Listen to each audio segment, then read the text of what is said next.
बिस्मिल्लाहिर्रहमानिर्रहीम अस्सलामु अलैकुम वरहमतुल्लाह। उम्मीद है तमाम स्टूडेंट्स जो हैं वो खैर वाफ़ियत से हैं। अच्छा स्टूडेंट्स, जैसा कि आप सबके इल्म में है कि जो हमारा इंटर का सिलेबस है वो तकरीबन आलमोस्ट चेंज हो चुका हुआ है। जो एफएससी प्री मेडिकल या एफएससी प्री इंजीनियरिंग या आईसीएस या दीगर जो कोर्सेज़ थे उनके अंदर भी एडिशन हुई है। इसके अलावा जो बुक्स है उनमें भी कुछ तब्दीलियाँ की गई है। तो जो बायोलॉजी की किताब है इंशाल्लाह उसके लेक्चर इसी चैनल के ऊपर अपलोड कर दिए जाएंगे और उम्मीद है कि इंशाल्लाह आपको बेहतर और अच्छा मवाद यहाँ से फ़राहम किया जाएगा। अच्छा स्टूडेंट्स, जो प्रीवियस हमारी बुक थी उसमें जो फर्स्ट लेक्चर या फर्स्ट कह लें के टॉपिक या फर्स्ट चैप्टर था वो इंट्रोडक्शन ऑफ बायोलॉजी था। लेकिन इस दफ़ा जो उन्होंने बुक सेंड की है या सॉफ्ट फॉर्म में या हार्ड फॉर्म में जो हमारे पास बुक आएगी उसके अंदर पहला चैप्टर बायोडाइवर्सिटी एंड क्लासिफिकेशन के ऊपर होगा। स्टूडेंट्स, अगर हम लोग इसकी बेसिक पे जाएं, इस वर्ड को तोड़ें, बायोडाइवर्सिटी जो वर्ड है एक कंप्लीट इसको तोड़ें तो ये दो वर्ड में तकसीम हो जाता है। फर्स्ट वन है जी बायो, इसका मतलब होता है लाइफ यानी कि ज़िंदगी, और दूसरा है स्टूडेंट्स डाइवर्सिटी। डाइवर्सिटी का मतलब basically different variety of life या डिफरेंट वैरायटी ऑफ स्पीशीज़ की सूरत में लिया जाता है। आपकी बुक के अंदर जो नई बुक है उसके अंदर जो डेफिनेशन इसकी मेंशन है उसको मैंने एज इट इज़ ही लिखा है और जो मुश्किल वर्डिंग थी उसके आगे उसका मीनिंग भी लिखा है। आइए देखते हैं कि इसकी डेफिनेशन हमें क्या बताती है या क्या कहती है या क्या समझाना चाह रही है। तो students, biodiversity and classification are fundamental.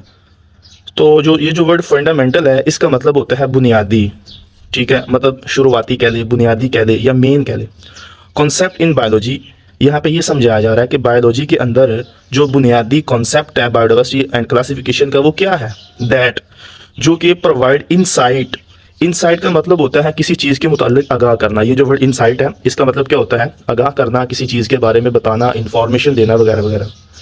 तो स्टूडेंट्स, अगर हम बात करें इस डेफिनेशन की तो इसके अंदर ऑलमोस्ट तीन चीज़ें बताई गई हैं। मेन तीन चीज़ों के बारे में बायोडाइवर्सिटी और क्लासिफिकेशन हमें आगाह करती है। वो तीन चीज़ें कौन कौन सी हैं? पहली है जी दी वेस्ट ऑफ लाइफ। इसको वास्ट भी बोलते हैं, वेस्ट भी बोलते हैं, आपकी मर्जी है, जो मर्जी पढ़ लें, लेकिन स्पेलिंग जो है वो ठीक लिखने हैं। दी वेस्ट ऑफ लाइफ, वेस्ट का मतलब होता है वसी, बहुत ज़्यादा। लाइफ कहते हैं ज़िंदगी को, यानी कि बायोडाइवर्सिटी के अंदर हमें बहुत सी इकसाम की ज़िंदगी के मुताल्लिक पता चलता है या इसके मुताल्लिक हमें आगाह करती है बायोडाइवर्सिटी। दूसरा क्या है जी, एरे ऑफ लाइफ। एरे बोलते हैं किसी चीज़ को तरतीब देना या तरतीब से रखना। स्टूडेंट, जैसे देखें हमारे दादा अबू थे, उसके बाद फिर उनके बेटे हुए यानी कि हमारे वालिदैन यानी कि हमारे वालिद साहिब, इसी तरह से फिर वालिद साहब के बेटे हम लोग हुए और हमारी औलाद होगी। ये एक तरतीब है, ये एक सीक्वेंस है। इसी तरह से कहा जा रहा है कि जानवरों की भी या जो ऑर्गेनिजम्स हैं इनकी भी एक तरतीब होती है, एक सीक्वेंस से इनको लेके चलते हैं और पढ़ते हैं हम लोग। तो वो जो सीक्वेंस है वो भी हमें बायोडाइवर्सिटी ही बताती है। तीसरी चीज़ स्टूडेंट्स, अच्छा जी, फॉर्म ऑन अर्थ। ये सारी चीज़ें ज़मीन के ऊपर जो है वो बनती हैं या पैदा होती हैं। एंड देयर एवोल्यूशनरी रिलेशनशिप, ये जो तीसरी चीज़ है वो है evolutionary relationship. Student, evolutionary relationship क्या है इंशाल्लाह आगे डिटेल में हम डिस्कस करेंगे, लेकिन थोड़ा सा आपको इसका आइडिया दे देते हैं। एवोल्यूशनरी का मतलब होता है इर्तकाई, रिलेशनशिप कहते हैं रिश्ते को। अब इर्तकाई रिश्ता जो है वो एवोल्यूशनरी रिलेशनशिप है, ये भी हमें बायोडाइवर्सिटी बताती है। इसको सिंपल अल्फाज में यूँ ले लें कि जिन एनिमल्स की, जिन जानवरों की या जिन जानदारों की आपस में कुछ ना कुछ मुशाबहत है ना, तो साइंटिस्ट कहते हैं उनमें हो सकता है कि किसी वक्त में एवोल्यूशन हुई हो। जैसा कि देखें आप, इसकी एक सिंपल सी एग्जांपल हम ले लेते हैं। ये जो कैट है, बिल्ली जिसको बोलते हैं, इसका जो फेस है वो तकरीबन जो टाइगर है, चीते से मिलता जुलता है, तो साइंटिस्ट इसको बोलते हैं कि जी इसमें कोई एवोल्यूशन हुई है। इसी तरह से इंसान का जो फेस है वो तकरीबन कह लें कि जो चिंपैंजी है, बदमाश जो बंदर होता है बड़ा, उसके साथ मिलता जुलता है। साइंस कहती है, हम नहीं मानते, और जो वो गलत भी है, साइंस जो है ये गलत भी है यहाँ पे आके। तो साइंस कहती है कि जिनका कोई ना कोई आपस में ताल्लुक में भी हो सकता है, उधर से या इधर से कोई ना कोई चीज़ें जो है वो एवोल्यूशनरी रिलेशनशिप के जरिए शिफ्ट हुई हैं, जो कि ऐसा नहीं है, क्योंकि अल्लाह ताला की ज़ात ने हज़रत आदम अलैहिस्सलाम को पैदा फरमाया और उसके बाद फिर सारी एक नस्ल जो है वो चलाई। यही सच है और यही करेक्ट है। तो स्टूडेंट, जो बायोडाइवर्सिटी की डेफिनेशन थी वो हमें तीन चीज़ों के मुताल्लिक बता रही है। एक दी वेस्ट ऑफ लाइफ यानी कि बहुत इकसाम की ज़िंदगी। दूसरा एरे ऑफ लाइफ यानी कि एक तरतीब के साथ ज़िंदगी को बनाना या बताना। तीसरा एवोल्यूशनरी रिलेशनशिप। तो ये तीन चीज़ें जो है हमें बायोडाइवर्सिटी के अंदर देखने को मिलती हैं या समझने को मिलती हैं। आगे स्टूडेंट्स, हमारा नेक्स्ट टॉपिक जो है वो है three domain system. Three domain system की अगर बात करें ना स्टूडेंट, सबसे पहले तो आपको ये डोमेन वर्ड जो है इसको समझना पड़ेगा। डोमेन क्या है? इसको मैंने ब्रैकेट में लिखा हुआ है हायर रैंक, यानी कि बहुत बड़ा रैंक, यूं समझ ले एक बहुत ऊंची डिमांड वाला एरिया। अच्छा स्टूडेंट, इसकी भी एग्जांपल से समझते हैं डोमेन का मतलब। जिस तरह से हमारे घर में अगर दादा अबू और दादी अम्मी हैं तो ये हमारे डोमेन है, यानी कि सबसे ऊपर वाले रैंक पे हैं। अगर दादा अबू दादा अम्मी नहीं है तो डेफिनेटली हमारे वालिदैन होंगे, तो हमारे वालिदैन क्या है, फिर वो डोमेन है, यानी कि जो हायर रैंक होता है उसको डोमेन कहते हैं। तो 9th क्लास तक तो आप किंगडम को ही पढ़ते आए हैं ना, लेकिन किंगडम से ऊपर वाला जो रैंक है वो है डोमेन। ठीक है जी, चूँकि आगे जाके ये वर्ड यूज़ होगा इसलिए मैंने कहा इधर ही आपको थोड़ा सा इसका आइडिया दे दें। स्टूडेंट, कुछ आपकी बुक के अंदर एक पैरे की सूरत में उसने दी हुई हैं चीज़ें और उसके मैंने पॉइंट्स बनाए हैं। आप इसको ऐसे ही याद रखेंगे इंशाल्लाह, ऐसे साथ साथ लिखते जाएं, आपके नोट्स भी बनते जाएंगे और याद करने में आपको आसानी होगी। अगर ऐसे लिखेंगे इंशाल्लाह प्यारा भी लगेगा, कंप्लीट मार्क्स भी मिलेंगे आपको। तो पहला जो हमारा MCQs टाइप क्वेश्चन है, शॉर्ट क्वेश्चन भी बन सकता है, वो ये है कि ये जो 5 किंगडम क्लासिफिकेशन था इसके मुतालिक किसने बताया था।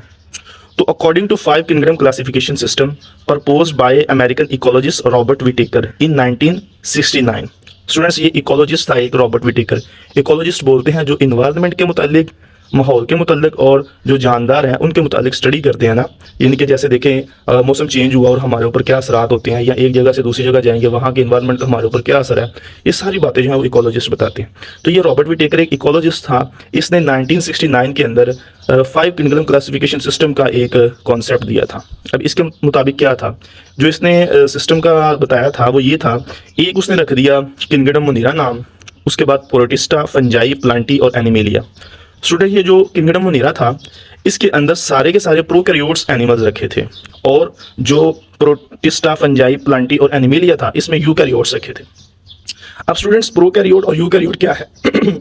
सॉरी स्टूडेंट, प्रोकैरियोट्स और यूकैरियोट्स एनिमल्स हैं कौन से, किन को बोलते हैं? जो भी जानदार, जो भी एनिमल, जो भी प्लांट, कोई भी जो लाइफ रखने वाला कह ले के जानदार है, उसके सेल के अंदर अगर न्यूक्लियस है तो वो यूकैरियोट्स है, और अगर न्यूक्लियस नहीं है तो वो प्रोकैरियोट्स है। इसका अभी सिंपल यही मीनिंग ले लें कि न्यूक्लियस वाला जो है वो यूकैरियोट्स है और बगैर न्यूक्लियस के वो प्रोकैरियोट्स है। ठीक है जी, तो आगे चलते हैं जी। हमारे पास और क्या क्या चीज़ें यहाँ पे दी गई हैं स्टूडेंट्स। नेक्स्ट जो है पॉइंट्स जो मैंने बनाया है आपकी बुक में से, वो ये है जो पीछे अभी अभी डिस्कस किया है हमने। अकॉर्डिंग टू दिस सिस्टम, यानी कि उसी जो 5 किंगडम क्लासिफिकेशन था उसके मुतालिक कहा जा रहा है मुनीरा इंक्लूड प्रोकैरियोट्स। मुनीरा के अंदर प्रोकैरियोट्स थे, उसके अलावा जो बाकी 4 थे, ऑल द अदर 4, बाकी जो दूसरे 4 थे किंगडम इंक्लूड यूकैरियोट, उसमें यूकैरियोट्स यानी कि न्यूक्लियस वाले रखे गए थे और ऊपर वाले में प्रोकैरियोट्स बगैर न्यूक्लियस के। उसके बाद स्टूडेंट्स एक और साइंटिस्ट आया, वो माइक्रोबायोलॉजिस्ट था। माइक्रोबायोलॉजिस्ट स्टूडेंट्स बोलते हैं जो बहुत छोटे ऑर्गेनिजम्स का, जो माइक्रोस्कोप की मदद से नजर आते हैं ना ऑर्गेनिज्म, जैसे बैक्टीरिया वगैरह, जरासीम जिसको बोलते हैं।